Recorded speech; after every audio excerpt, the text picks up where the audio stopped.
everyone! Welcome back to Simming History, where we look at the history of architecture through the lens of The Sims. Before we get started today, if you like the video, please take a moment to hit like and subscribe.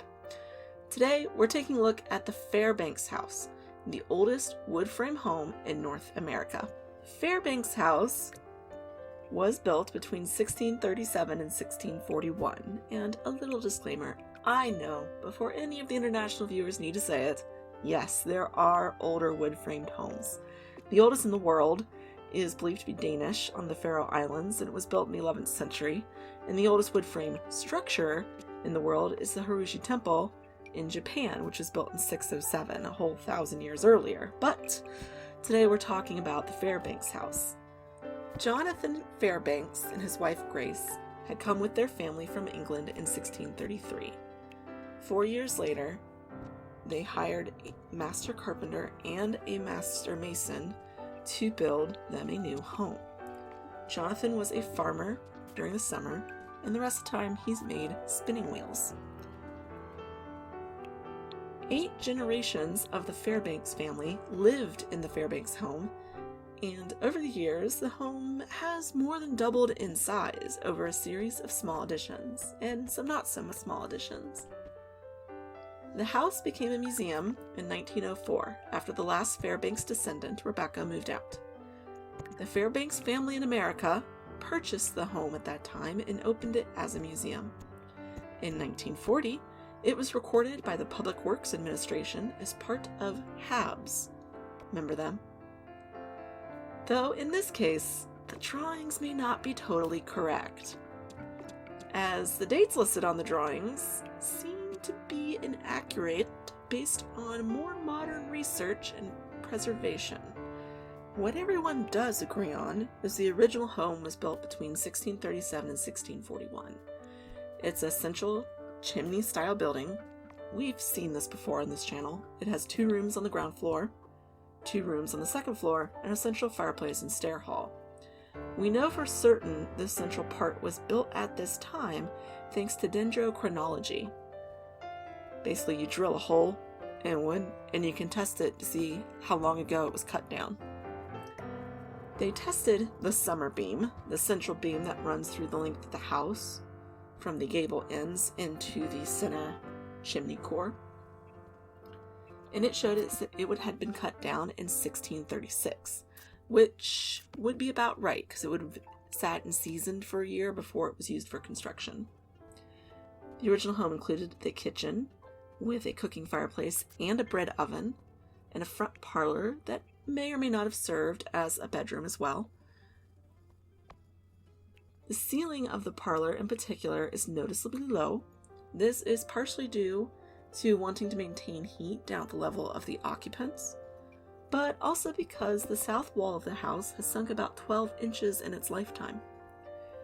The upstairs has 1 bedroom with a fireplace, and then 1 unheated room with no fireplace, possibly a workroom or storage, or was just unfinished bedroom, though to me that seems unlikely as the family eventually became quite well off even during the first generation, and one would think in that instance they would have finished off the bedroom. The front parlor ceiling is the only one that is plastered. The rest of the house has exposed wood beams. It's also the only one that currently has finished plastered walls. All of the rest of the house is sided in wood siding, except for the 1 finished upstairs bedroom, which also has plaster. All of the walls were whitewashed. This was done to lighten up the home. White does reflect light more than just dark wood.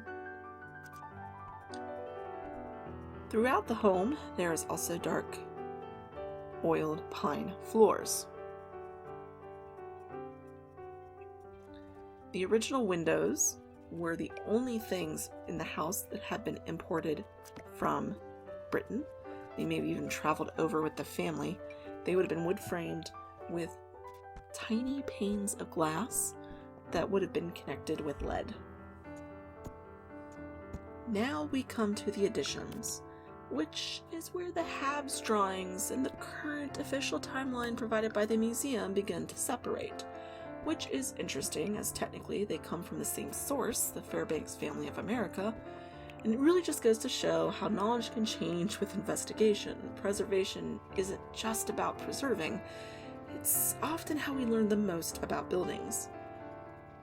The north lean-to was added about 20 years after the original house, so around 1650s to 1660s. It was meant to provide storage and workspace for the winter, with family-made spinning wheels, but they also produced yarn and cheese. The next addition seems to have been the west wing, which was first added in maybe the 1660s, and it may have been the last addition by Jonathan Fairbanks, the original owner. It was unheated, one story with a loft, and it was probably used to house farmhands. About 100 years later, the most significant changes occurred. This appears to have happened under Ebenezer Fairbanks, Jonathan's great-great-grandson, who bought out his brother's shares. He had, I think, three brothers, so that he could own the home. The west wing became a full 2-story with a gable roof, also known as Dutch Colonial. The original parlor was enlarged. A new east parlor was added on with an office for Ebenezer to work out of, and a new entry. This east wing, which also included an upstairs bedroom, was probably built in the 1760s. From the sources I've been able to piece together, though HABS listed it originally as 1648. This is probably at the same time that the windows also would have been swapped out, either now or in the 1800s, but by the 1800s the family's finances were not in as good a condition, so I'm guessing they were swapped out for Federalist style windows in the 1700s. The final addition, if you can call it that, around 1800, was a cheese closet, where apparently you stored cheese. The final occupant of the home, Rebecca Fairbanks, who was left the home by one of her unmarried aunts, and as far as I can tell, is Jonathan and Grace's 5th great-granddaughter, decided to turn the cheese closet into a privy, or, as she would have called it, an earth closet, or, as we would call it, a composting toilet. The home never had heat or electricity or running water. Today, the Fairbanks House is open as a museum. You can even buy a ticket to a virtual tour for $10, if you wish. It's very informative. Links are down below if you are interested in that. So thanks for joining me today for the Fairbanks House, a viewer request. Until next time, you can find me on Instagram at Simming History and at Sims 4 Gallery at Simming History. We'll do playable versions of this and many other builds on this channel. Thank you to all the new subs. If you haven't yet, hit subscribe. When we hit 1,000, I will do a live build. So subscribe and share. I'll see you all next time. Until then, bye!